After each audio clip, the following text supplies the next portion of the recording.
Check.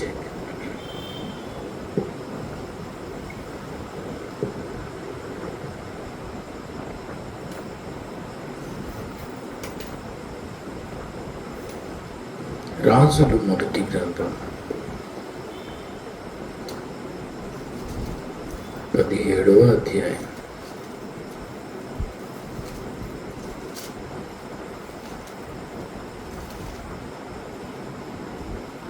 రెండవ వచనం నుంచి చదువుకున్నాం. రాజులు మొదటి గ్రంథం 17వ అధ్యాయం 2వ వచనం నుంచి. దగ్గర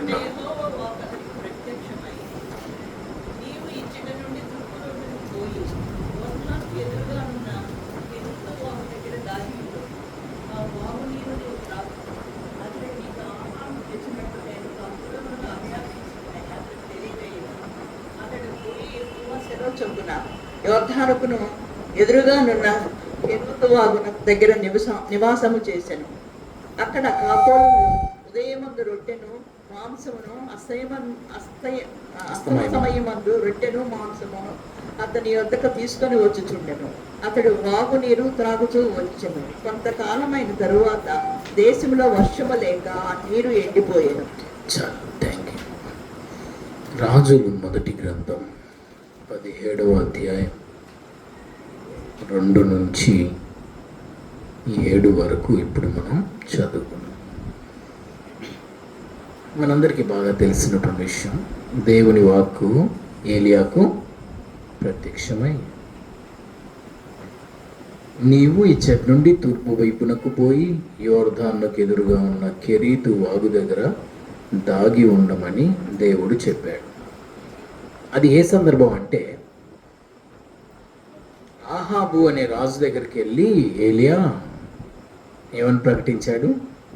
యెహోవా జీవంతోడు, నా మాట ప్రకారం కాక ఈ సంవత్సరంలో మంచైనా వర్షమైనా పడదని ప్రకటించాడు. అంటే ఇంచుమించు ఒక 3.5 సంవత్సరాలు కరువు రాబోతుంది దేశం. కానీ దేవుడేమో ఏలియాకు చెప్తున్నారు, కెరీతు వాగు దగ్గర దాగి ఉండుము. అయితే మరి దేశమంతా కరువు ఉంటే ఏలియాకు మరి భోజనం ఎక్కడి నుంచి వస్తుంది కదా? దేవుడు దానికి కూడా క్లారిటీ ఇస్తున్నాడు. ఆ వాగు నీరు నువ్వు త్రాగుతావు, అచ్చటికి నీకు ఆహారం తెచ్చినట్లు నేను కాకులకు ఆజ్ఞాపించాను. ఆశ్చర్యమైన విషయం ఏంటంటే, దేవుని మాటకు లోబడి ఏలియా వెళ్ళి కెరీతు వాగు దగ్గర నివాసము చేశాడు అని రాయబడింది. దేవుడు 3వ వచనంలో వెళ్ళమని చెప్తాడు. 5వ వచనంలో అతడు వెళ్ళాడు అనే మాట మనకు కనబడుతుంది. కామన్గా ఎవరికైనా డౌట్ వస్తుంది, దేశమంతా ఆహారం లేకపోతే నాకు ఆ కెరీతు వాగు దగ్గర దాగి ఉంటే నాకు ఆహారం ఎక్కడి నుంచి వస్తుందనే సందేహం ఎవరికైనా వస్తుంది. సరే, దేవుడు చెప్పేవన్నీ విచిత్రంగా ఉంటాయి. నేను నీకు అక్కడికి ఆహారం తెచ్చినట్లు ఏం తెస్తారో మెనూ అయితే చెప్పలేదండి, ఆహారం తెస్తారు అంతే. తర్వాత రొట్టె మాంసం తెచ్చారు, అది వేరే విషయం.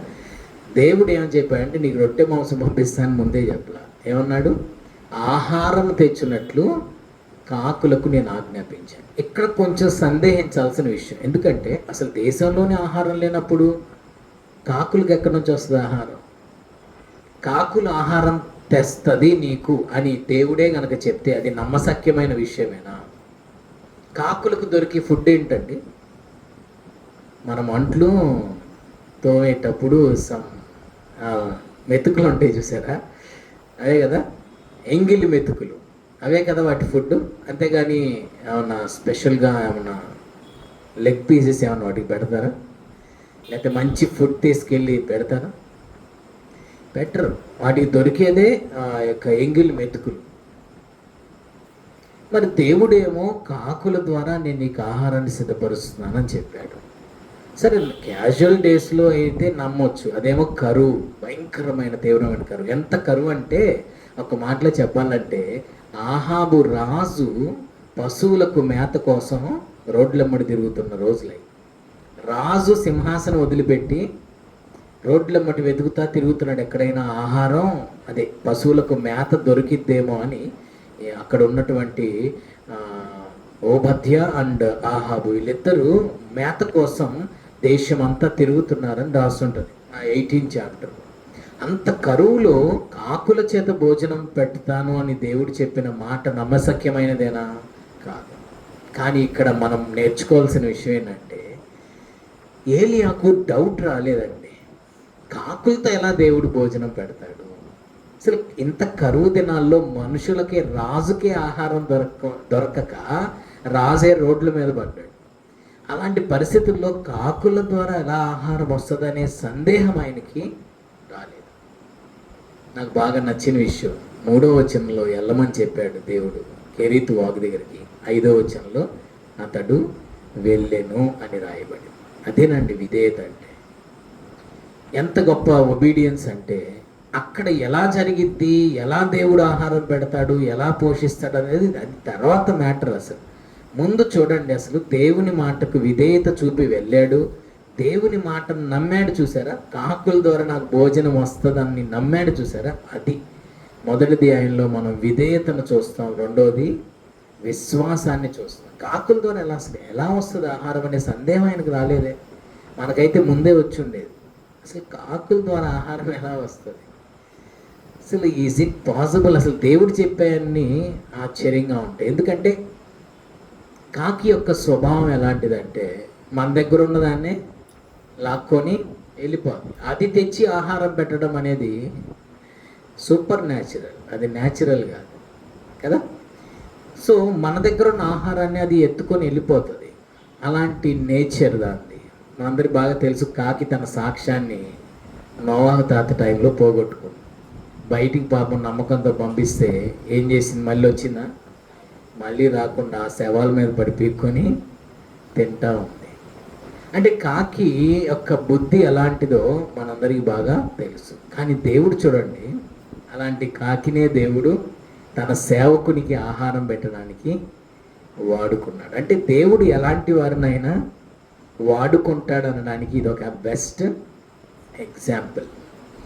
సరే, అయితే దేవుని మాట చొప్పున ఆయన వెళ్ళిపోయాడు. అప్పుడు ఏం జరిగిందో చూడండి. 6వ వచనం. అక్కడ కాకోలములు ఉదయమందు రొట్టెను మాంసమును, అస్తమయమందు రొట్టెను మాంసమును అతని యొద్దకు తీసుకుని వచ్చుచుండెను. అతడు వాగు నీరు త్రాగుచూ వచ్చాడు. అసలు ఆహారమే దొరకటం కష్టం అనుకున్న ఆ రోజుల్లో దేవుడంట ఉదయమందు రొట్టెను మాంసం. రొట్టె మాంసం అంటే చాలా శ్రేష్టమైంది కదా. చికెన్ మీరు రోజు తింటారా? వారానికి ఒకసారి తింటారు. కొంతమంది రోజు తినేవాళ్ళు ఉంటారు కదా. ముక్కలేందే ముద్ద దిగని వాళ్ళు ఉంటారు. మ్యాక్సిమం ఒక మిడిల్ క్లాస్ ఫ్యామిలీ అయితే సండేని కదా. కానీ ఏలియా గారికి ఉదయము రొట్టె మాంసము, సాయంత్రం రొట్టె మాంసం. అసలు ఇక్కడ మనం అంటే ఏదో ఫుడ్ గురించి మాట్లాడడం కాదు, కానీ ఇక్కడ అంత కరువులో కూడా దేవుడు తన సేవకుణ్ణి పోషించిన ఆ తీరును బట్టి మనం దేవుని ఎంతగానో స్తుతించాలి. అంత శ్రేష్టమైన ఆహారమును ఒక అసాధ్యమైనటువంటి ఆ టైంలో దేవుడు తన సేవకుడికి ఇచ్చాడు. ఇంకా నేను చెప్పాలనుకున్న 2 పదాలు ఏంటంటే, మొదటిది విధేయత. దేవుని మాటకి ఎదురు చెప్పకుండా, అయ్యా వాగు దగ్గర ఎవరు ఉంటారయ్యా, నేను ఒంటరిగా ఉండాలి, నేను అసలు అక్కడ ఎలా ఉంటుంది సిచ్యువేషన్, పాములు ఉంటాయేమో, తేళ్ళు ఉంటాయేమో, లేకపోతే ప్రమాదకరంగా ఉంటుందేమో, నేను వెళ్ళను అని అనలేదు. దేవుని మాటకు లోబడి వెళ్ళిపోయాడు. ఇలాంటి సందర్భాలు కొన్ని బైబిల్లో మీకు చూపిస్తాను. ఈ 2 పదాలు వస్తాయి. మొదటిది విధేయత, దేవుని మాటకు లోబడి వెళ్ళిపోయాడు. రెండోది విశ్వాసం. కాకుల ద్వారా ఎలా ఆహారం వస్తుంది అనే డౌట్ ఆయనకు రాదు. దేవుని అపరిమితమైన శక్తి మీద మనకు ఎప్పుడు పరిపూర్ణమైన విశ్వాసం ఉండాలి. అందుకని మార్కు 11:22 అంటారు, మార్కు సువార్త 11:22 విశ్వాసం గురించి యేసుప్రభు మాట్లాడుతూ, మనసులో ఒకటి రాకూడదంట మనకి, కానీ మనకు అదే వస్తుంది ఎక్కువ. మార్క్స్ వార్త 11వ అధ్యాయం 22వ వచనంలో అందుకు యేసు వారితో ఇట్లా, మీరు దేవుని యందు విశ్వాసం ఉంచుడి.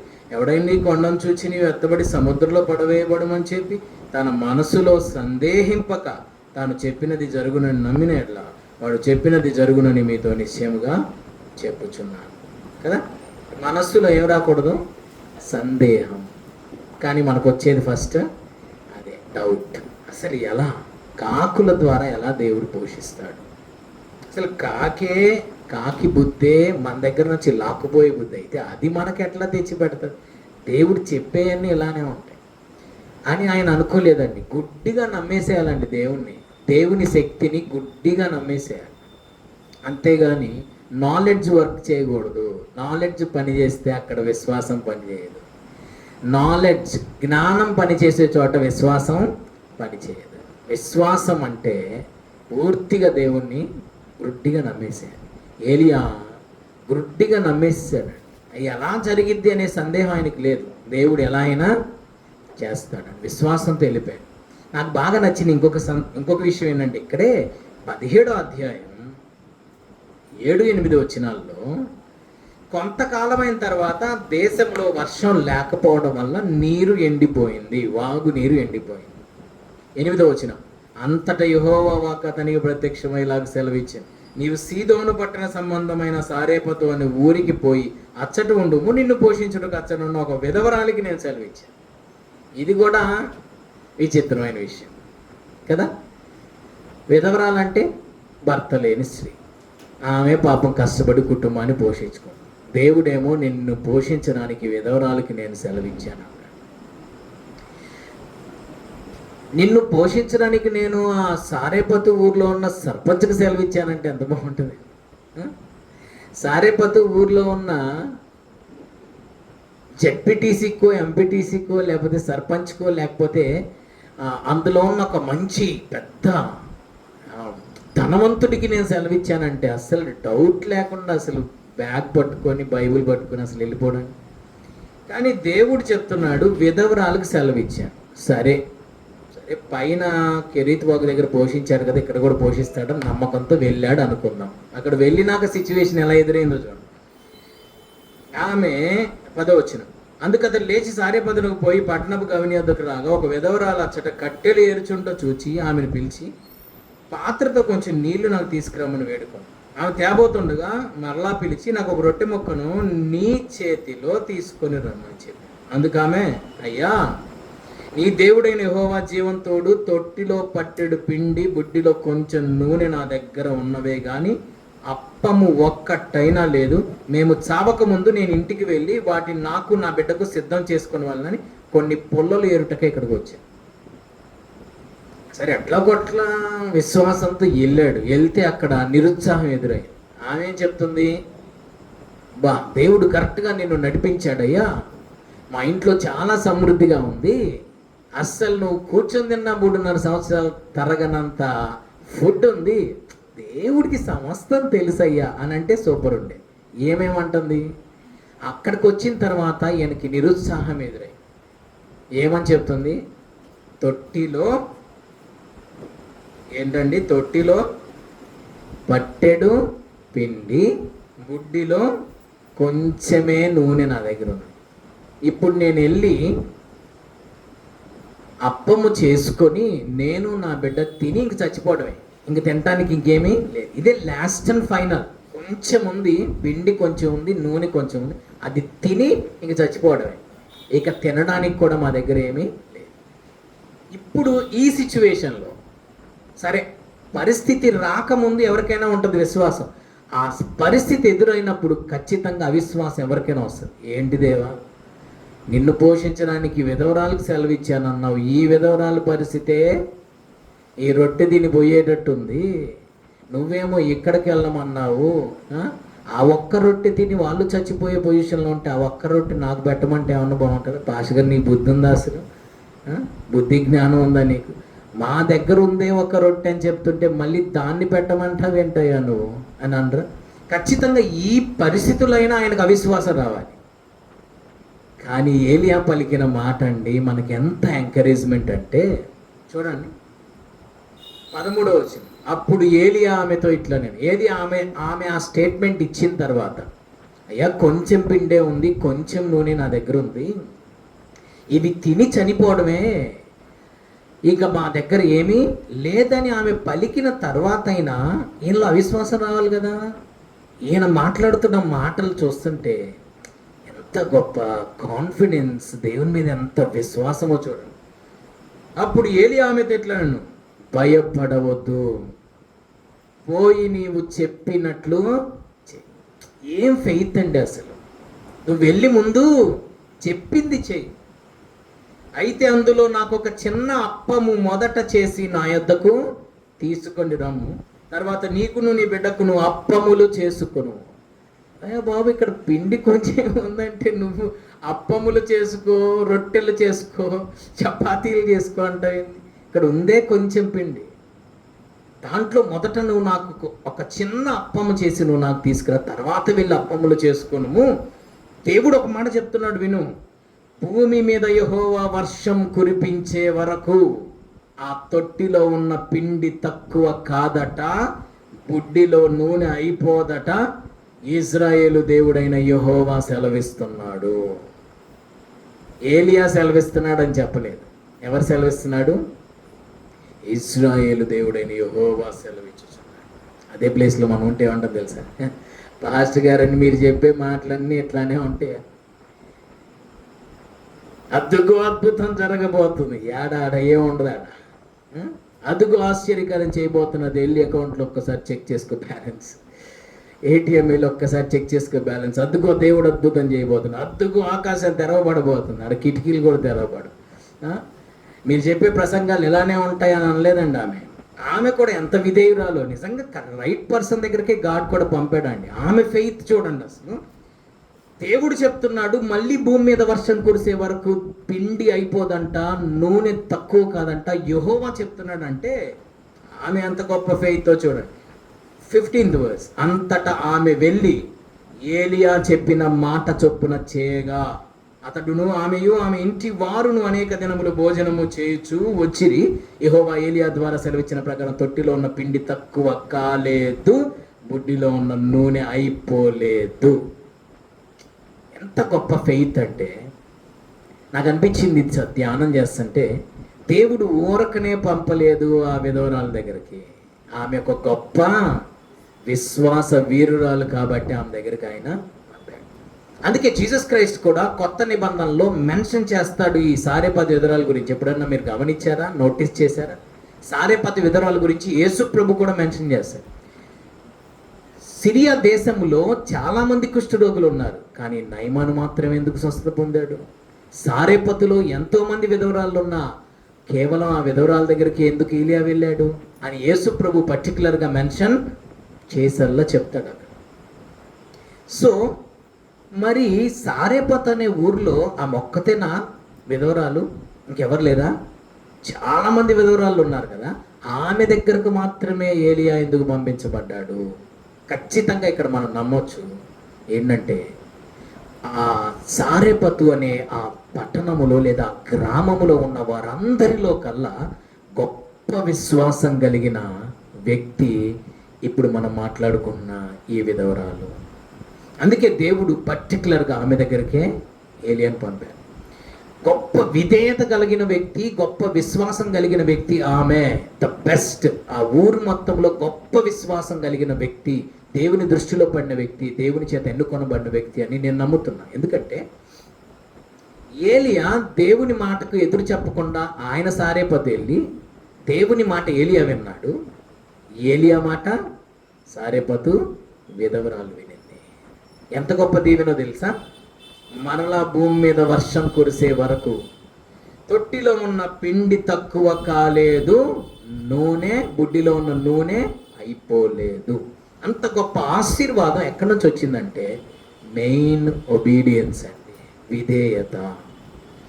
ఏలియా దేవుని మాటకు లోబడ్డాడు, సారెపతు విధవరాలు ఏలియా మాటకు లోబడి. అందుకే ఇక్కడ చూడండి ఏమని వస్తుందంటే వర్స్ 15లో అంతటా ఆమె వెళ్ళి ఏలియా చెప్పిన మాట చొప్పున చేయగా. ఏలియా చెప్పిన మాట ఉందా, యెహోవా చెప్పిన మాట? అంటే ఏలియా అన్న యెహోవా అన్న ఒకటే కదండి. ఎందుకంటే ఏలియా అంటే దైవజనుడు, దైవజనుడు కొంటే ఎవరు మాట్లాడతారు? దేవుడే మాట్లాడు.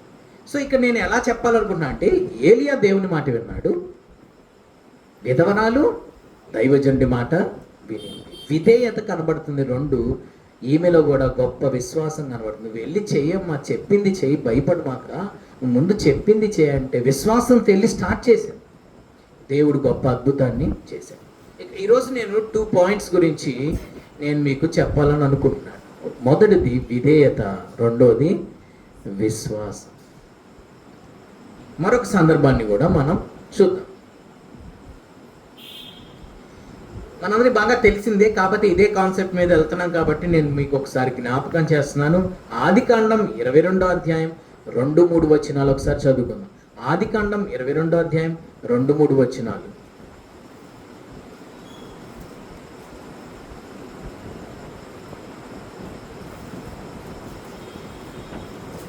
అప్పుడు ఆయన, ఉమ్, నీకు ఒక్కడైయున్న నీ కుమారుని, అనగా నీవు ప్రేమించు ఇస్సాకును తీసుకొని మోరియా దేశమునకు వెళ్ళి, అక్కడ నేను నీతో చెప్పబో పర్వతములలో ఒక దాని మీద దహన బలిగా అతని అర్పించమని చెప్పాను. తెల్లవారినప్పుడు ఇక్కడ మీరు జాగ్రత్తగా నోటీస్ చేయండి. ఆదికాండం 22వ అధ్యాయం 2వ వచనములో చెప్పెను అని ఉంటుంది, లాస్ట్ పదం. అమ్మ గమనించండి, సెకండ్ వర్స్లో లాస్ట్ పదం చెప్పెను, 3వ వచనంలో లాస్ట్ పదం వెళ్ళెను. అమ్మ ఉందా? సెకండ్ వర్స్లో లాస్ట్ పదం చెప్పెను, గాడ్ చెప్పెను. థర్డ్ వర్స్లో లాస్ట్ పదం అబ్రహాం వెళ్ళెను. అంటే ఇక్కడ మనకి ఏం కనపడుతుందంటే విధేయత. దేవుడు చెప్పింది ఆయన చేశాడు. అది అంత సింపుల్ మ్యాటరా? అంత చిన్న విషయమా? ఏముందిలేండి నేనైనా చేసేస్తాను అన్నంత సింపుల్ మ్యాటరా? నీకు ఒక్కడయ్యున్న నీ కుమారుని అనగా నీవు ప్రేమించే ఇస్సాకు నేను నీకు చూపించబో పర్వతంలో ఒక దాని మీద దహన బలిగా అర్పించు. ఈజ్ ఇట్ పాసిబుల్ అండి? లేక లేక వృద్ధాప్యమందు పుట్టిన కుమారుణ్ణి తీసుకొచ్చి, ఎన్నో కలలు కానీ ఎన్నో ఆశలు పెట్టుకున్న ఆ కుమారుణ్ణి తీసుకొచ్చి బలిపీఠం మీద పెట్టడం అంత ఈజియెస్ట్ థింగా? అంత సులువైన విషయమా? కానే కాదు. ఎందుకంటే వాగ్దానం చేసిన తర్వాత 25 ఇయర్స్కి ఇచ్చిన వాగ్దాన పుత్రుడు ఆయన. ఇప్పుడు ఇస్సాకు ఇంచుమించు యంగ్స్టర్, అంటే ఒక 20 ఏళ్ళు 30 ఏళ్ళు అనుకుందాం. అంటే ఇంచుమించు ఎన్ని సంవత్సరాల యొక్క తన యొక్క కలల నెరవేర్పది. ఇటేమో 25 ఇయర్స్ వాగ్దానం కోసం ఎదురు చూశాడు. ఇప్పుడు పుట్టిన తర్వాత ఇంచుమించు మరి ఆయన కట్టెలు మోపు అవన్నీ మోసుకొని వెళ్తున్నా అంటే కొంచెం మరీ చిన్నపిల్లోడైతే కాదు కదా, కొంచెం వయసు ఉన్నటువంటి వ్యక్తి. మరి ఇంచుమించు ఇదొక 25 వేసుకొని ఇంచుమించు 50 సంవత్సరాల తన కళ ఒక్కసారి కాలి బూడిదైపోతుంటే ఎవరైనా తట్టుకోగలుగుతారా? కానీ ఆయన గొప్ప విశ్వాసం చూడండి. శారాతో కూడా ఒక్క మాట కూడా చెప్పలేదండి. పిల్లోడిని తీసుకుని వెళ్ళిపోయాడు. 6 మాట కూడా మాట్లాడలేదు. దేవా ఏంటి దేవా ఎట్లా చేస్తున్నావు? నేను నమ్ముకుంటే ఇచ్చినట్టే ఇచ్చి మళ్ళీ బిడ్డను తీసేసుకుంటున్నావు అని దేవునితో ఒక్క మాట కూడా అనలేదు. నేను చాలాసార్లు చెప్పాను, బలిపీఠం మీద ఇస్సాకును బలి అర్పించాడా అర్పించలేదా అనేది పక్కన పెడితే అసలు ముందు బలిపీఠం మీద ఇస్సాకును పెట్టాడు అంటేనే అర్థం ఆల్రెడీ బలి ఇచ్చేసినట్టే. హృదయంలో ఆల్రెడీ ఇస్సాకు చచ్చిపోతేనే ఇస్సాకును బలిపీఠం మీద పెట్టగలం. అక్కడ దేవుడు వద్దు ఆ కుమారుని ఏం చెయ్యొద్దు అని అంటారని ఊహల్లో కూడా అబ్రహాము ఎక్స్పెక్ట్ చేయలేదు. సరే దేవుడు నీ కుమారుని ఏం చెయ్యొద్దు అని దేవుడు ఆ తర్వాత అన్నాడు అనుకోండి, అది అంటారని అబ్రహాంకి ఆయన ఊహల్లో కూడా ఆయనకి ఎక్స్పెక్ట్ చేయలేదు. వెళ్ళి బలిపీఠం మీద పెట్టాడు అంటే అర్థం ఏంటంటే ఆల్రెడీ చంపడం తర్వాత విషయం, కానీ ముందు అబ్రహాము మనస్సులో తన కుమారుడు చనిపోయాడు, అబ్రహాము హృదయంలో చనిపోయాడు. సరే అది మన టాపిక్ కాదు. మన మెయిన్ టాపిక్ ఏంటంటే దేవుడు చెప్పాడు 2వ వచనంలో, 3వ వచనం అబ్రహాం వెళ్ళిపోయాడు. సో విధేయత, పర్టికులర్గా దేవుడు అబ్రహామును దీవిస్తూ చెప్పిన మాట ఏంటో తెలుసా? చూడండి 22:18. అబ్రహాము ఆశీర్వాదం వెనుక ఉన్న రీజన్ దేవుడే చెప్తున్నాడు. 22:18. మరియు నువ్వు నా మాట విన్నావు కాబట్టి భూలోకములోని జనములన్నీయు నీ సంతానం వలన ఆశీర్వదింపబడును, నా తోడని ప్రమాణం చేసి ఉన్నానని యెహోవా సెలవిచ్చాడు. ఇప్పుడు చెప్పండి, అబ్రహాముని భూలోకములోని జనములన్నీ నీ సంతానం ద్వారా ఆశీర్వదింపబడతాయని దేవుడు ఆశీర్వదించిన ఆ ఆశీర్వాదం వెనకున్న కారణం ఏంటి? నువ్వు నా మాట వినినందున. అది మెయిన్ రీజన్. అబ్రహామును దేవుడు దీవించడానికి గల ముఖ్యమైన కారణం నువ్వు నా మాట విన్నావు కాబట్టి. అందుకే పర్టికులర్గా 26th చాప్టర్లో ఇస్సాకుతో మాట్లాడుతూ వాళ్ళ డాడీ గురించి, అబ్రహాం గురించి దేవుడు ఇస్సాకుతో చెప్తూ మళ్ళీ ఇదే మాట అంటాడు. 26th chapter verse 4 and 5.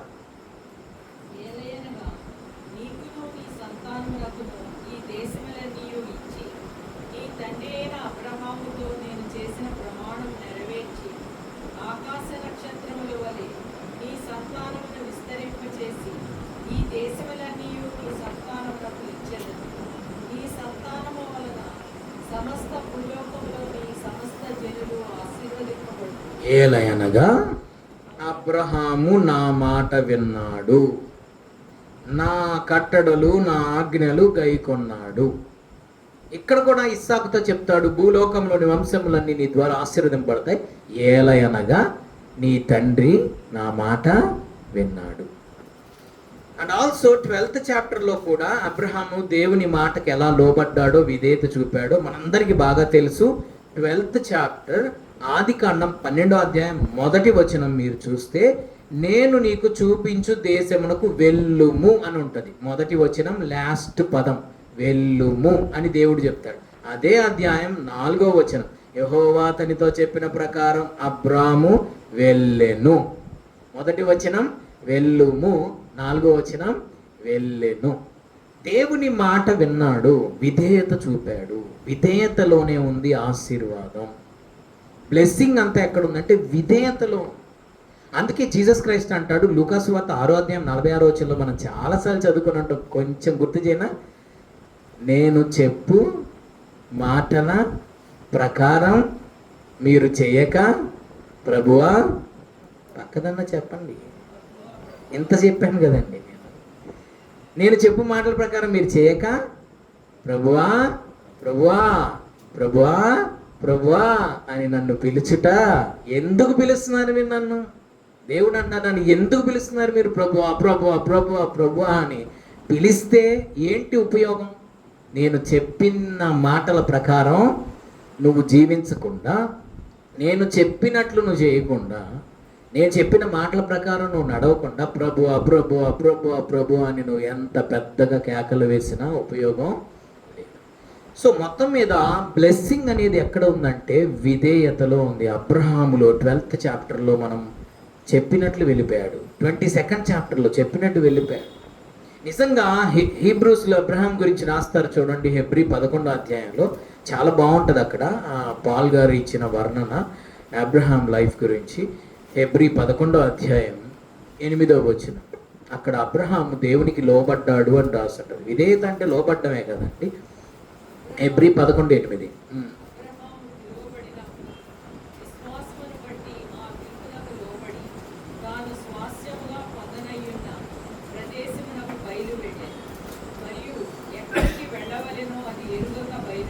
చూసారా, ఈ 8వ వచనంలో కూడా ఈ 2 పదాలు మీకు కనబడతాయి. లోబడి. అబ్రహాము విశ్వాసమును బట్టి పిలుపునకు లోబడి, లోబడ్డాడు. లోబడడం అంటే విధేయతే కదా. విధేయత అంటే లోబడడం. విధేయత కనబడుతుంది ఆ వచనంలో, 2 విశ్వాసం కూడా కనబడుతుంది. ఎక్కడికి వెళ్ళవలనో అది ఎరుగక బయలు. ఎక్కడికి వెళ్తున్నావా అబ్రహాం? తెలియదు. అడ్రస్ తెలుసా? తెలీదు. ఎక్కడికి దేవుడు తీసుకెళ్తున్నాడో తెలుసా? తెలీదు. ఏ దేశానికి వెళ్తున్నావో తెలుసా? తెలీదు. ఎక్కడ ఉంటావో తెలుసా? కనీసం తెలీదు. అసలు అక్కడికి వెళ్ళి నాకు ఏమైద్దో తెలుసా? ఏమీ తెలియదు. ఎక్కడికి వెళ్తున్నాడో కూడా తెలియకుండా వెళ్ళాడు. అందుకే ఆయన ప్రయాణాన్ని ఏమన్నారు? Abraham's faith journey. అబ్రహాము విశ్వాస ప్రయాణం. విశ్వాసంతోనే ఎక్కడికి వెళ్తున్నాడో తెలియదు, ఏమైందో తెలియదు, ఏమీ తెలియదు. ఫెయిత్ ఫెయిత్ ఫెయిత్తో వెళ్ళిపోయాడు. సో అందుకని అబ్రహాం లైఫ్లో విధేయత మరియు విశ్వాసం మనకు కనబడతాయి. నిజంగా ఎంతగా దేవుడు అబ్రహామును దీవించాడో. అండ్ ఆల్సో అబ్రహామునే కాదండి, నిజంగా అబ్రహాముని ఫాలో అయిన లోతును కూడా దేవుడు ఎంత దీవించాడో చూడండి. 12వ అధ్యాయం 4వ వచనంలో యెహోవా అతనితో చెప్పిన ప్రకారం అబ్రహాం వెళ్ళెను, లోతు అతనితో కూడా వెళ్ళెను. లోతుకు కాలింగ్ లేదు, లోతుకు పిలుపు లేదు. అబ్రహామును దేవుడు పిలిచాడు, అబ్రహాముని ఫాలో అయ్యాడు అంతేనా. చూడండి, అబ్రహాముని ఫాలో అయినందుకు అబ్రహాంకి విజన్ ఉంది, అబ్రహాంకి కాలింగ్ ఉంది, లోతుకు లేదు. అబ్రహాము దేవుని పిలుపుకు లోబడి వెళ్తుంటే లోతు ఆయన వెంబడించాడు, జస్ట్ ఆయన ఫాలో అయ్యాడు అంతే. కానీ అబ్రహామును పిలుపు కలిగిన వాడిని, దర్శనం కలిగిన వాడిని, దేవునికి విధేయత కలిగిన వాడిని, దేవుని మీద విశ్వాసం కలిగిన వాడిని వెంబడించినందుకు ఈయన కూడా దేవుడు ఎంత దీవించాడో చూడండి. 13th chapter verse 5 and 6. అబ్రహాంతో కూడా వెళ్ళిన లోతుకును గొర్రెలు, గొడ్లు, గుడారములు ఉండెను కనుక వారు కలిసి నివసించుటకు ఆ ప్రదేశము చాలకపోయెను. ఎందుకనగా వారి ఆస్తి వారు కలిసి నివసించలేనంత విస్తారమై ఉండేది. ఎక్కడిది లోతుకింత ఆశీర్వాదం? 5 chapterలో ఉంటుంది. అబ్రాముతో కూడా వెళ్ళిన లోతు, అబ్రాముతో కూడా వెళ్ళాడు. అంటే పిలుపు కలిగినటువంటి వారికి, దేవుని పిలుపుకు లోబడిన వారికే కాదు ఆశీర్వాదం, ఆ పిలుపుకు లోబడిన వారిని వెంబడించిన వారిని కూడా దేవుడు ఆశీర్వదిస్తాడు. అది లోతు లైఫ్ మనకు బెస్ట్ ఎగ్జాంపుల్. ఈ సమయంలో నాకు ఒక చిన్న సందర్భం గుర్తొస్తుంది. ఏంటంటే అది ఒక అతను బాగా నేర్చుకోవాలి, నేను కూడా మంచి గురువుని అవ్వాలి, బాగా మంచి పొజిషన్కి వెళ్ళాలి అని ఆశ కలిగి ఏం చేశాడంటే ఒక మంచి గురువు గారి దగ్గరికి వెళ్ళాడు. ఆ గురువు గారి దగ్గరికి వెళ్ళి నిలబడ్డాడు. ఏంటయ్యా వచ్చావంటే, గురువుగారు నేను కూడా మీ అంత గొప్ప అవ్వాలనుకుంటున్నాను, గొప్ప టీచర్ అవ్వాలనుకుంటున్నాను, గొప్ప గురువుని అవ్వాలనుకుంటున్నాను నేను అంటే, సరే మరి అలా అయితే అన్నారు. గురువుగారు మీరు ఏది నేర్పిస్తే అది నేర్చుకోవడానికి నేను రెడీగా ఉన్నాను గురువుగారు అంటే, సరే కూర్చో అని చెప్పారు. కూర్చున్నాడు. ఒక రోజు అయింది, ఏమి నేర్పించలా. 2 రోజులు అయింది, ఏమి నేర్పించలా. వారం అయింది, ఏమి నేర్పించలా. 4 రోజులు అయింది, ఏమి నేర్పించలా. 2 నెలలు అయింది, ఏమి నేర్పించలా. 6 నెలలు అయింది, ఏమి నేర్పించలా. పాపం బాగానే ఆగాడు అప్పుడు దాకా, ఇంకా ఆత్రం ఆపుకోలేకపోయాడు. గురువుగారు 6 నెలలు అయింది గురువుగారు వచ్చి నీ దగ్గరికి, నువ్వేదో నేర్పిస్తావు, నేనేదో గొప్ప అవ్వాలని వస్తే నువ్వు ఇంతవరకు ఏమి నేర్పించలేదు. అడిగిన ప్రతిసారి ఆగు ఆగు ఆగు ఆగు ఆగు అంటున్నావు, అది తప్ప నాకు ఇంకేమీ చెప్పట్లేదు. 6 నెలలు అయిపోయింది గురువుగారు, ఇంకెట్లా ఉంటే నా గడ్డం తెల్లబడిపోతుంది గురువుగారు, నా జుట్టు తెల్లబడిపోతుంది, ముసలోడిని అయిపోతున్నా నేను, నువ్వు కొంచెం త్వరగా నేర్పించు గురువుగారు అంటే, వెంటనే ఆయన ఏమన్నాడు తెలుసా? అరే నీలో అసలు నేర్చుకునే మనసు లేదు, పోరా ఇంటికి పో, నీకు నేర్చుకునే మనసే లేదని. అసలు నువ్వు ఏమి నేర్పించావని గురువుగారు, నేను నేర్చుకునే మనసు నాకు లేకపోడా, అసలు ఈ 6 నెలల్లో నాకు ఏమన్నా చెప్పావా? నీకు నేర్చుకునే మనసు లేదు, పో, నువ్వు అసలు అన్ఫిట్, అసలు నువ్వు అసలు శిష్యరిక్కు నా దగ్గర చేయడానికి నీకు అసలు అర్హత లేదు, పో ఇంటికి పో అన్నాడు గురువుగారు. సారీ ఏమనుకోవద్దు, ఒక చిన్న ప్రశ్న, అసలు నువ్వు నాకు ఏమన్నా నేర్పించావా నేను నేర్చుకోకపోవడానికంటే? అప్పుడు గురువుగారు చెప్పిన విషయం ఏంటంటే, నేను నీకు విధేయతను నేర్పించాలనుకున్నా ఫస్ట్, కానీ నువ్వు నా మాట వినట్లేదు. వెయిట్ చేయమని చెప్తే నువ్వు నా మాటకు లోబడే స్వభావం నీలో ఫస్ట్ లేదు, నీలో తొందరపాటు ఉంది. ఆ తొందరపాటు ఉంటే నువ్వేమీ నేర్చుకోలేవు. ఫస్ట్ నువ్వు నేర్చుకోవాల్సింది ఏంటంటే విధేయత. మొదటిగా నీలో లోబడే స్వభావం రావాలి. ఆ లోబడే స్వభావం లేనంత కాలం నువ్వు నా దగ్గర ఏమీ నేర్చుకోలేమని చెప్పారు. సో అలానే ఫస్ట్ మనలో ఉండాల్సింది ఏంటంటే విధేయత. జీసస్ క్రైస్ట్ అంతటి వాడే హెబ్రీ 5వ అధ్యాయం 8వ వచనంలో ఏమని రాసిందో చూడండి. హెబ్రీ 5:8 జీసస్ క్రైస్టే అంట ఆయన కుమారుడై ఉండి తాను పొందిన, చదువుతారు ఎవరన్నా?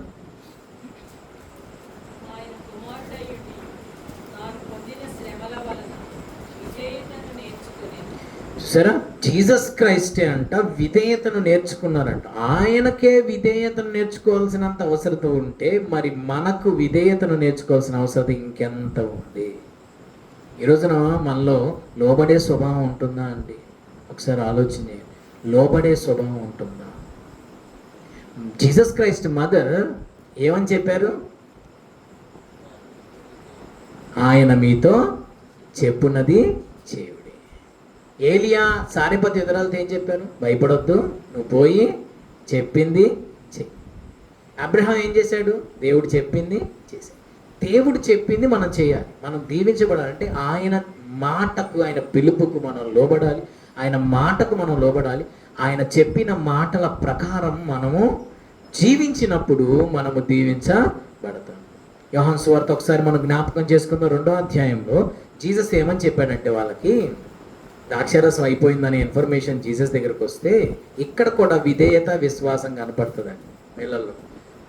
2వ అధ్యాయము వచనము 7.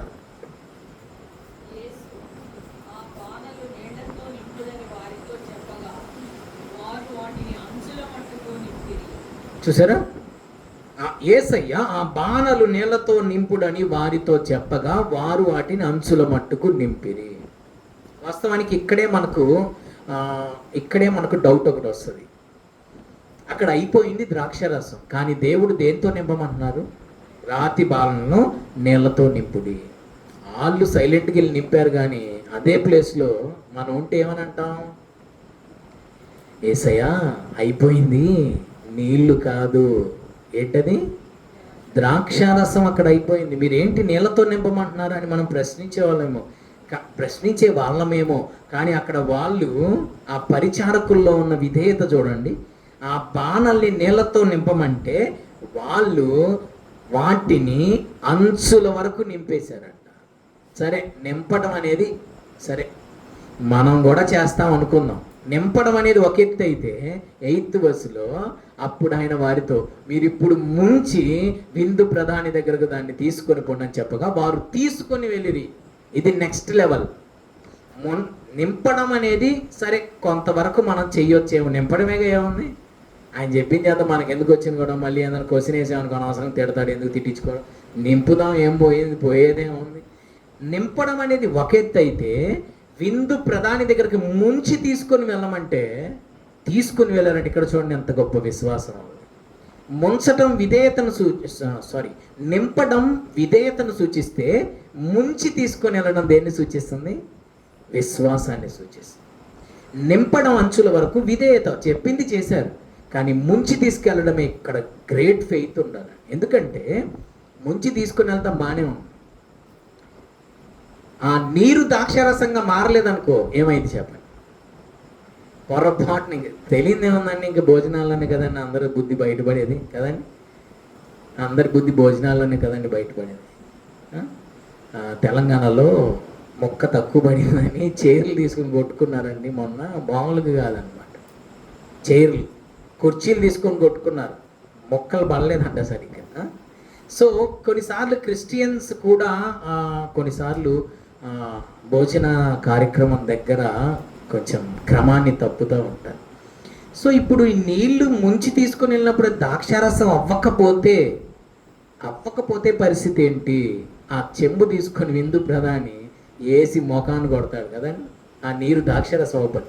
కానీ అక్కడే వస్తుంది మనకి అనో దేవుడికి తేడా.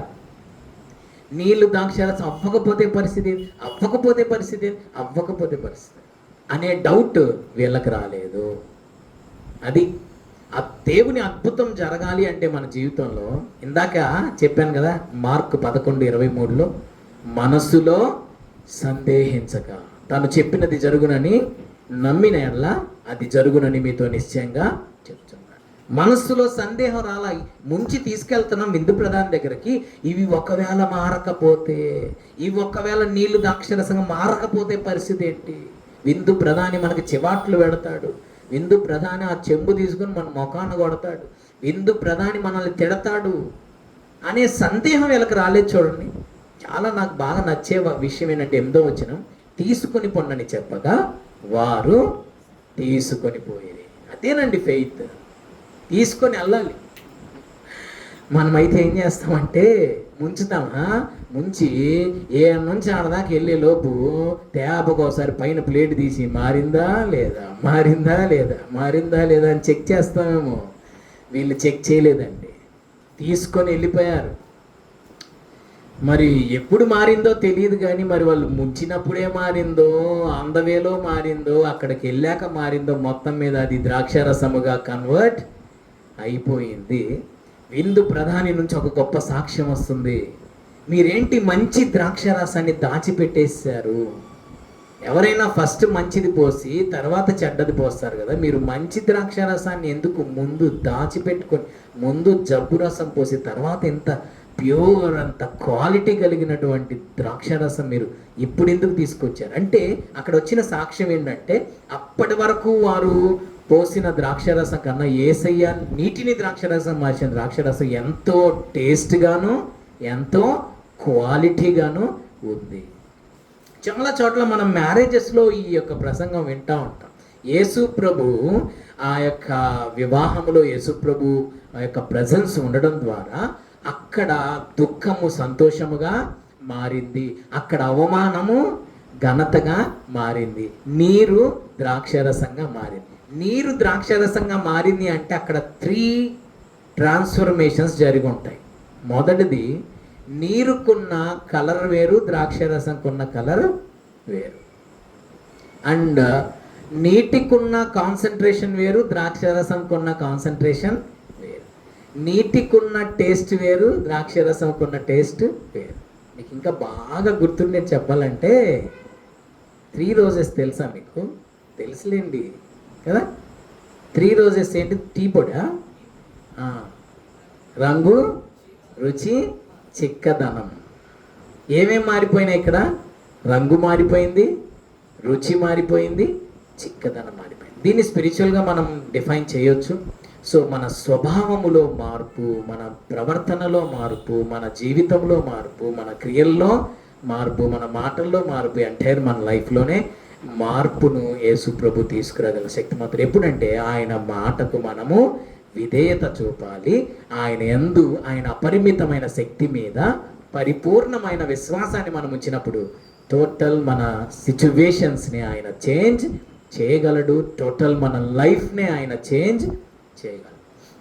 ఇప్పుడు దాకా 3 విషయాలు చెప్పాను. మొదటిది ఏలియా యొక్క విధేయత విశ్వాసం, రెండోది అబ్రహాం యొక్క విధేయత విశ్వాసం, మూడోది కానా అనే ఊర్లో జరిగిన వివాహంలో పరిచారకుల యొక్క విధేయత విశ్వాసం.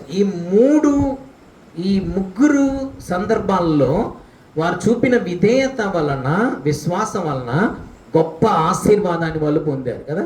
ఏలియా టైంలో మనం చూసాం 3.5 సంవత్సరాలు భూమి మీద వర్షం కురిసేదాకా పిండి తక్కువ కాలేదు, నూనె అయిపోయింది. ఇక్కడ కూడా మెరాకిల్ చూసాం. అంటే విధేయత ఉన్న చోట అద్భుతం జరుగుతుంది కదా. సూచక్రియ అని ఉంటుంది కదా, 2వ అధ్యాయం ఎన్నో వచనం? 11వ వచనం. గలిలయలోని కానాలో యేసు ఈ మొదటి సూచక్రియను చేస్తాన మహిమను. సో దేవుడు అద్భుతాన్ని మన జీవితంలో చేయాలంటే, సూచక్రియలు మన జీవితంలో చేయాలంటే మన జీవితంలో 2 ఉండాలి. 1 విధేయత ఉండాలి, 2 విశ్వాసం ఉండాలి. ఎలాంటి ఫెయిత్ అంటే దేవుని అపరిమితమైన శక్తి మీద సంపూర్ణమైన పరిపూర్ణమైన విశ్వాసాన్ని మనం ఉంచాలి. సందేహానికి, అవిశ్వాసం, కల్ప విశ్వాసాన్ని మనం చోటు ఇవ్వకూడదు. లాస్ట్ అండ్ ఫైనల్గా ఒక మాట చెప్పి నేను ప్రార్థన చేయాలని అనుకుంటున్నాను. అదేంటంటే రాజులు మొదటి గ్రంథం 17వ అధ్యాయంలోనే మనం ఒక పదాన్ని స్కిప్ చేసాం. చివరిలో చెప్తామని నేను అది స్కిప్ చేశాను. ఏంటంటే అది రాజులు మొదటి గ్రంథం 17వ అధ్యాయంలో దేవుడు 3వ వచనంలో ఏలియాకు చెప్పిన ఒక మాట. అది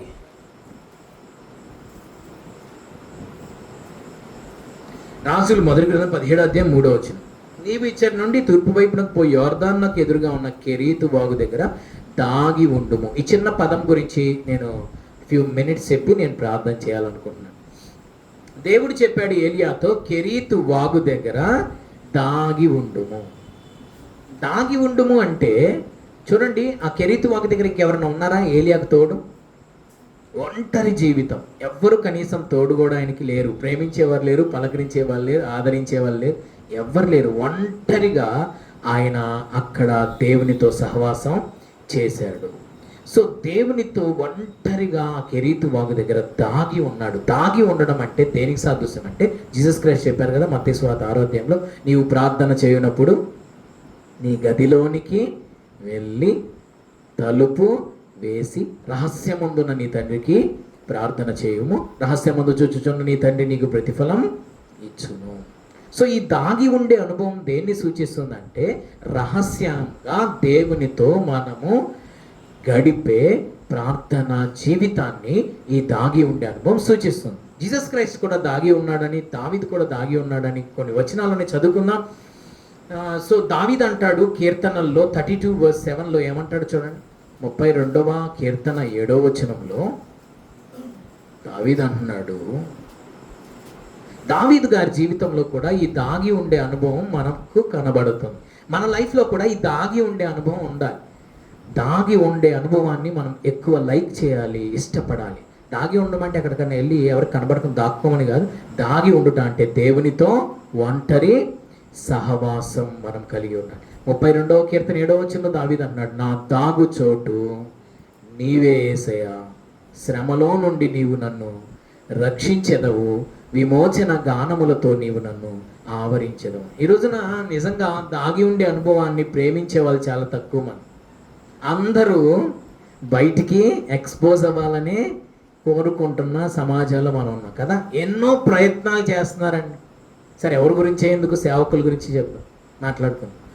ఇప్పుడు ఉన్నటువంటి ఎక్కువ శాతం మంది యొక్క మైండ్ సెట్ ఎలా ఉందంటే, అందరికీ మేము తెలియాలి, పాపులర్ అవ్వాలి, ఎక్స్పోజ్ అవ్వాలి, అందరికీ మేము పరిచయం అవ్వాలి, ఇదే కోరుకుంటున్నారు. కానీ నేను హైడ్ అయి ఉండాలి, నేను మరుగై ఉండాలి, నేను దాచబడి ఉండాలి, నేను దాగి ఉండాలని కోరుకుంటున్న వారిని మనం చూడగలుగుతున్నామా?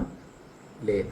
అందుకే యేసుప్రభు అన్నారు పేతురు పత్రికలో, తగిన సమయమందు ఆయన మిమ్మును హెచ్చించున్నట్లు ఆయన బలిష్టమైన చేతి కింద దేన మనస్కులై దాగి ఉండండి. ఆ తగిన టైం వచ్చే వరకు మనం ఆయన చేతి క్రింద దీన మనసు కలిగి, తగ్గింపు కలిగి దాగి ఉండాలి, హైడ్ అయి ఉండాలి. ఈ రోజున హైడ్ అయి ఉండే అనుభవాన్ని కోరుకోవట్లేవు, అందరూ కనబడాలని కోరుకుంటున్నారు. జీసస్ క్రైస్ట్ చెవిటి మూగ కలిగిన ఒక వ్యక్తిని స్వస్థపరిచిన తర్వాత ఏమన్నారు తెలుసా? ఎవ్వరితో ఏమీ చెప్పొద్దు. ఎన్నో చోట్ల ఆయన అద్భుతం చేసిన తర్వాత ఆయన పలికిన మాట ఏంటో తెలుసా? ఎవ్వరితో ఏమీ చెప్పొద్దు. ఎందుకంటే ఆయన తన్ను తాను పాపులర్ చేసుకోవడం యేసు ప్రభుకి ఇష్టం లేదు. ఆయన ఎక్కువ దాగి ఉండే అనుభవాన్ని కోరుకున్నాడు. అందుకే జాన్ చాప్టర్లో ఉంటుంది, రాజుగా చేయవలనని అనేకులు ఆయన దగ్గరకు వచ్చినప్పుడు అంట యేసు అక్కడి నుంచి వెళ్ళిపోయారని ఉంటుంది. ఎంతోమంది రాజుగా చేస్తాం నిన్ను, పిలాత్ ప్లేస్లో, గవర్నర్ ప్లేస్లో కూర్చోబెడతాం నిన్ను అని అంటే యేసు ప్రభు అక్కడి నుంచి పారిపోయి తప్పించుకొని వెళ్ళిపోయాడని ఉంటుంది. ఇంకొక చోట చూడండి, జాన్ 12:37 యేసు దాగి ఉన్నాడని ఉంటుంది. యేసు ప్రభు దాగి ఉండే అనుభవాన్ని ఎక్కువ కోరుకున్నాడు. మనలో కూడా అనుభవం ఉండాలి, దాగి ఉండే అనుభవం. అందుకే దావీదు అన్నాడు, నా తాగు చోటు నీవే. అందుకే గాడ్ చెప్పాడు ఏలియా గారితో, కెరీతు వారి దగ్గర దాగి ఉండు. చూడండి, జాన్ చాప్టర్ 12:37 యేసు ఈ మాటలు చెప్పి వెళ్ళి వారికి కనబడకుండా దాగి ఉండెను. దాగి ఉన్నాడు. దాగి ఉండే అనుభవాన్ని యేసు ప్రభు ఎంతగానో ప్రేమించారు. ఆ చెవిటి మూగ వ్యక్తిని యేసు ప్రభు అతని చెవుల్లో ఏళ్ళు పెట్టి ఎఫ్ఫతా అని చెప్పినప్పుడు అతని చెవులు తెరవబడ్డాయి. వెంటనే ఆయన అంటాడు మార్క్ 7 చాప్టర్లో, నీవు ఎవరితో ఏమీ చెప్పద్దు, ఎవరితో ఏం చెప్పదు. ఇలా చెప్తున్నారని చెప్పి ఒక వ్యక్తిని అయితే అసలు ఊరి బయటికి తీసుకెళ్ళి ఉమ్ము రాసి కళ్ళు స్వస్థపరిచి అటు నుంచి అటే పంపిస్తాడు. ఊళ్ళోకి పోమాక, నువ్వు బయట నుంచి బయటికి వెళ్ళమని చెప్పి బయట నుంచి బయటికి పంపిస్తాడు, ఊళ్ళోకి పంపించాడు. ఎందుకంటే యేసు ప్రభుకి పాపులర్ అవ్వాలని ఆయన ఎన్నడూ కోరుకోవాలి. కానీ ఆశ్చర్యమైన విషయం ఏంటంటే, ఎంత దాగి ఉండాలని యేసయ్య ట్రై చేశాడో అంతగా ప్రపంచానికి ఆయన పరిచయం అయిపోయాడు. ఎంతగా దాగి ఉండాలని ఆయన ప్రయత్నం చేశాడో అంతకు రెండంతలుగా ఆయన గురించిన కీర్తి అన్ని దేశములు వ్యాపించింది అని మనం చదువుతాం. లూకా సువార్త 1వ అధ్యాయం 80వ వచనంలో, శిశువు ఎదిగి ఆత్మయందు బలం పొంది ఇజ్రాయేలునకు ప్రత్యక్షమగు వరకు అరణ్యములో ఉండెను. ఎవరి గురించి రాశారు ఇది? బాప్తిజం ఇచ్చి యోహాను గురించి.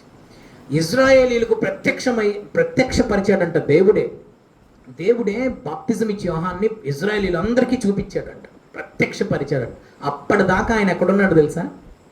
అరణ్యములో దాగి ఉన్నాడు. అప్పటిదాకా బాప్తిజం ఇచ్చి యోహాన్ అనే ఒక ఆయన బతికున్నాడని కూడా ఎవరికి తెలియదు. బాప్తిజం ఇచ్చి యోహాన్ అనే దేవుడు ప్రత్యక్షపరిచేదాకా బాప్తిజం ఇచ్చి యోహాన్ అనే ఒక ఆయన ఉన్నాడు, భూమి మీద ఉన్నాడు, పలానా చోట ఉన్నాడు, ఆ పేరు గల ఆయన ఒక ఆయన ఉన్నాడని కూడా ఎవరికి తెలియదు. అంతగా అరణ్యములో ఆయన దాచబడ్డాడు. అందుకని అక్కడ ఉంటే చూడండి, శిశువు ఎదిగి ఆత్మలో బలం పొంది ఇజ్రాయేలునకు ప్రత్యక్షమగు వరకు అరణ్యములో ఉండెను. అంటే అక్కడ మీరు గమనించాలి, ఎదిగాడు, ఆత్మలో బలం పొందాడు. ఈ రెండు ఎక్కడ జరిగినాయి? అరణ్యములోనే జరిగినాయి. గుర్తుపెట్టుకోండి, దేవుల్లో నువ్వు ఎదగాలంటే, దేవుల్లో నువ్వు బలాన్ని పొందుకోవాలంటే ఆ ట్రైనింగ్ ప్రాసెస్ ఎక్కడ జరుగుతుంది? అరణ్యములోనే జరుగుతుంది. అరణ్యం అనగా శ్రమ. ఎంతగా మనం శ్రమల్లో నలగొట్టబడతామో, ట్రైన్ అప్ చేయబడతాము, అంతగా మనం ఎదుగుతాము దేవునిలో, విశ్వాసంలో, ప్రేయర్ లైఫ్లో, ఫెయిత్ లైఫ్లో, దేవునితో సహవాసం అంత ఎదుగుతాము. అంతగా మనము ఎంతగా అరణ్యములో దాచబడతామో, నలగొట్టబడతామో, అంతగా ఆత్మలో మనం బలాన్ని పొందుకుంటాం. ఎప్పుడైతే ఎదిగాడో, ఆత్మలో బలాన్ని పొందాడో, అప్పుడు తీసుకొచ్చి ఇశ్రాయేలీయులకు దేవుడు ప్రత్యక్షపరిచాడు. అప్పుడు దాకా చేతి కింద ఉన్నాడు. ఇప్పుడు దేవుడు బాప్తిజం ఇచ్చి యోహాన్ని ఏం చేశాడు? చేతి పైన పెట్టి అనేకులకు ప్రత్యక్షపరిచాడు. అనేకులకు ఆశీర్వాదకరమైన మండుచు ప్రకాశించే ఒక దీపములాగా ఆయన్ని దేవుడు వాడుకున్నాడు. లాస్ట్ అండ్ ఫైనల్ వర్స్ చదువుకొని మనం ప్రార్థన చేసుకుందాం. యెషయా గ్రంథం 26వ అధ్యాయం 21వ వచనంలో కూడా దాగి ఉండే అనుభవాన్ని గురించి యెషయా ప్రవక్త ద్వారా దేవుడు మాట్లాడుతున్నాడు. 26 యెషయా గ్రంథం 26వ అధ్యాయం 21వ వచనం. నీవు వెళ్ళి నీ అంతఃపురములో ప్రవేశించుము, నీవు వెళ్ళి నీ తలుపులు వేసుకొనుము, ఉగ్రత తీరిపోవు వరకు కొంచెం సేపు దాగి ఉండుము. దాగి ఉండే అనుభవాన్ని మనం ప్రేమించాలి. ఇక్కడ వాక్యం సెలవిస్తుంది, వెళ్ళి నీ అంతఃపురంలో ప్రవేశించు. అంతఃపురం అంటే భాష కన్నా నాకు అంతఃపురం లేదు కదని అనుకుంటారు.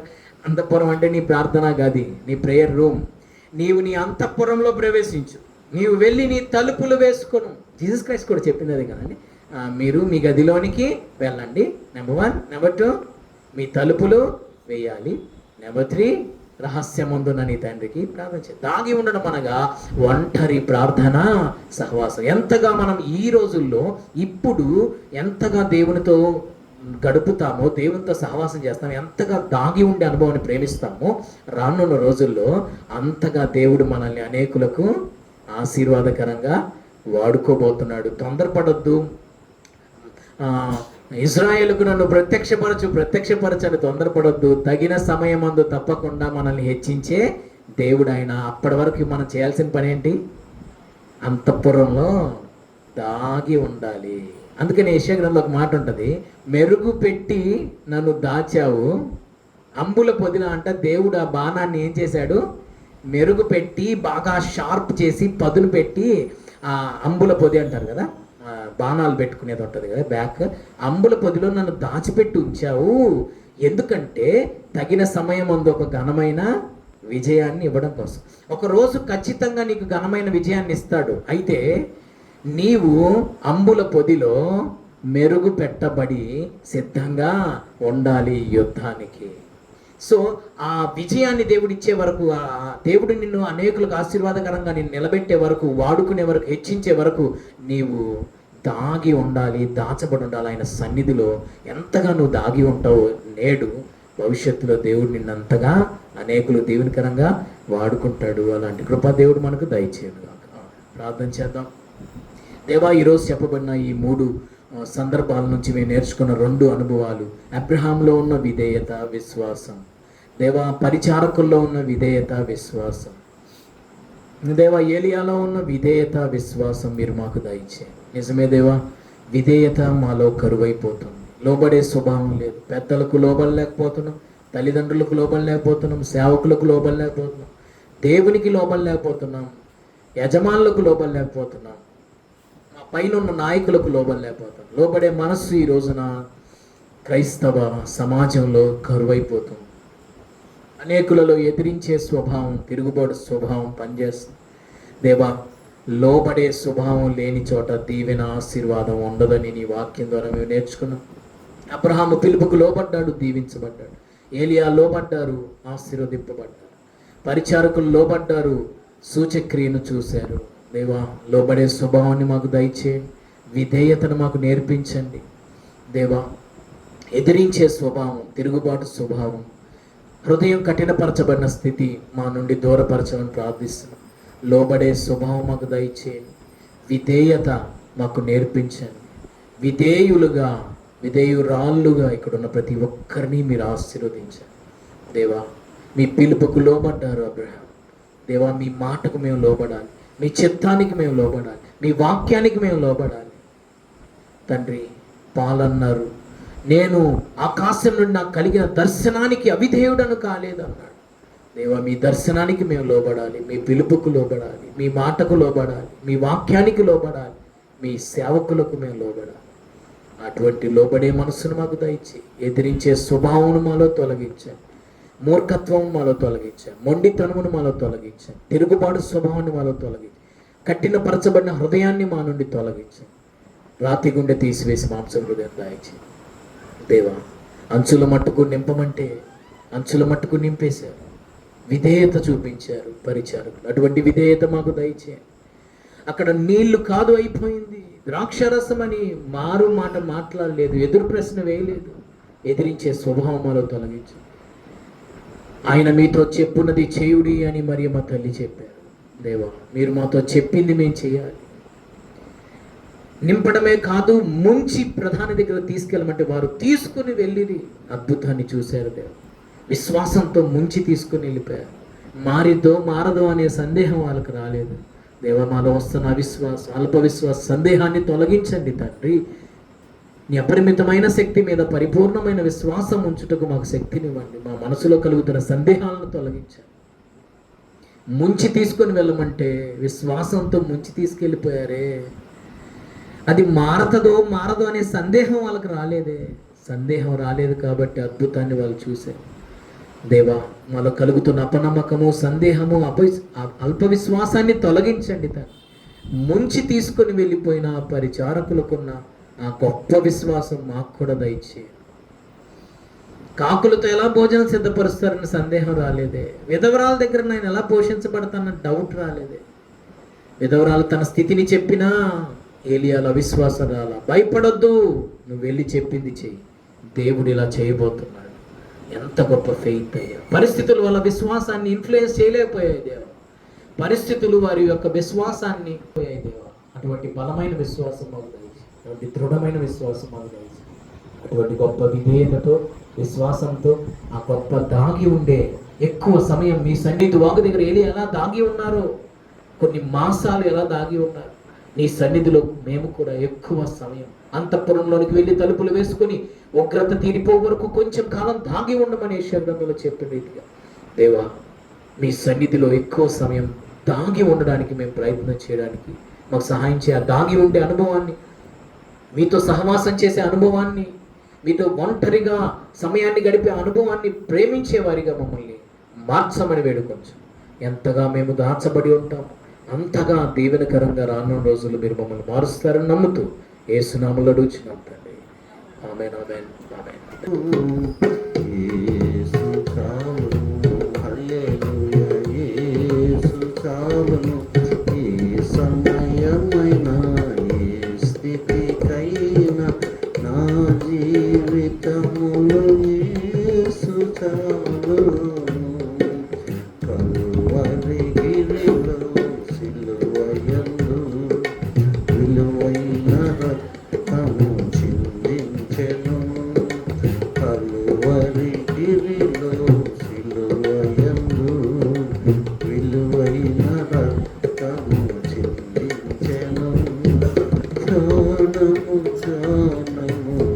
చేసెను పాపక్షమాపణ కలిగించెను, ప్రాణముగా చేసెను పాపక్షమాపణ కలిగించెను. యేసు చాలును, హల్లెలూయా, యేసు చాలును. ఏ సమయమైనా ఏ స్థితికైనా నా జీవితములో యేసు చాలును.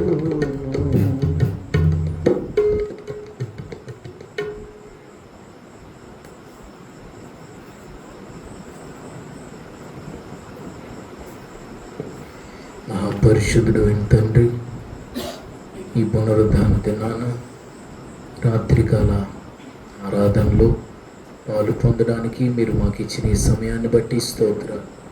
నీ మాటలు వినడానికి ఇచ్చిన ఈ అవకాశంను బట్టి స్తోత్రం. విన్నటువంటి ప్రతి మాటను మా హృదయంలో ముద్రింపచేయండి. వినువారు మాత్రమే ఉండి మమ్మల్ని మేము మోసపరచుకొనుకున్నాం. వాక్య ప్రకారం ప్రవర్తించే కృప మా అందరికీ మీరు దయచేయండి. వాక్యాన్ని మా అందరి జీవితంలో నూరంతలుగా నీరు కట్టి ఫలింపచేయండి. మా అందరి జీవితాలకు దీవెనకరంగా ఈ మాటలను మీరు ముద్రించండి. ఎవరే సమస్తం మీ సన్నిధిలో ప్రార్థించుకున్నారు ప్రతి ప్రార్థనకు మీరు జవాబును దయచేయండి. గొప్ప అద్భుతాలు చేయండి దేవా. ఆ కానా అనే ఊరిలో జరిగిన ఆ సూచక్రియను ఎలా చేశావో దేవా, ప్రతి ఒక్కరి జీవితంలో గొప్ప సూచక్రియలను జరిగించి మీ నామానికి మహిమ తెచ్చుకొని మీ మహిమను ప్రతి ఒక్కరి జీవితంలో బయలుపరచండి. గొప్ప సాక్షులుగా ప్రతి ఒక్కరిని నిలబెట్టుకొని తిరిగి ప్రయాణం వెళ్తుండగా క్షేమంగా మా గమ్యాలకు చేర్చండి. అలా మేము కలుసుకునే వరకు నీ సన్నిధి కృపాక్షేమాలను మాకు తోడుగా పంపమని యేసు నామములో అడుగుచున్నాం తండ్రి, ఆమేన్. మన తండ్రి అయిన దేవుని ప్రేమ, మన ప్రభు అయిన యేసుక్రీస్తు వారి కృప, పరిశుద్ధాత్మ దేవుని అన్యోన్య సహవాసం సదా మనందరికీ తోడైంది, బలపరిచి నడిపించును గాక. ఆమేన్. అందరికీ వందనాలు. God bless you.